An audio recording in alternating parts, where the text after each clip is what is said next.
Finally तुमची माझी परत भेट झाली बरं का. नमस्कार मंडळी, माझं नाव स्नेहल आहे. सो ना आज मी एक्साइटेड असं प्रोडक्ट जे मला आवडलंय.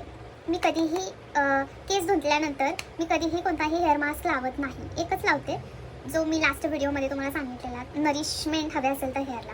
पण आफ्टर द हेअर वॉश त्याच्यानंतरही तुमचे बाल फ्रीझी होतात, त्याच्यासाठी सुद्धा प्रोडक्ट असतं हे मला आता रिसेंटली कळालं आहे.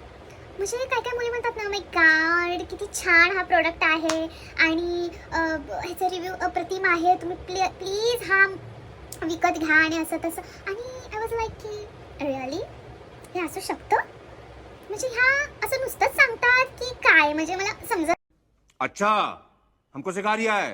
नाहीये की खोटं बोलतायत. देन आय रिअलाइज जर एखादं प्रोडक्ट ऑनेस्टच असेल तर का नाही ऑनेस्ट रिव्ह्यू देऊ शकत, राईट ना. माझ्याकडे पण ते आलं यार प्रोडक्ट, म्हणजे मी स्पॉन्सर नाही करत आहे, पण ते मला ऑनेस्टली आवडलं, कमाल आहे ते, आणि मी ते तुम्हाला दाखवून आलं. प्लीजचं हे hibiscus bond repairing live in hair mask आहे. हा जो मास्क आहे तो जस्ट एवढासा घ्यायचा आहे आणि तुमच्या संपूर्ण केसासाठी लावायचा. बरं, हा जो मास्क आहे ना तो तुम्ही जे तुमचे ज्यावेळी ओले केस असतात बरं का त्यावेळी लावायचा,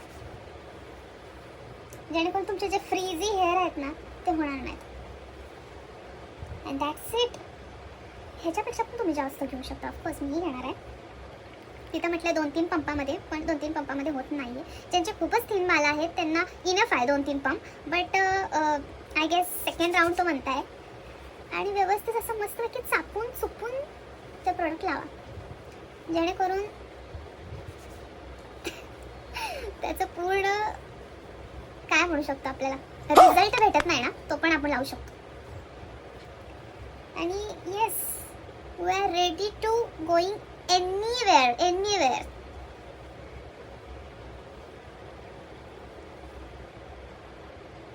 फ्रीझी हेअरला आता करा bye bye. Okay, thank you so much. Bye.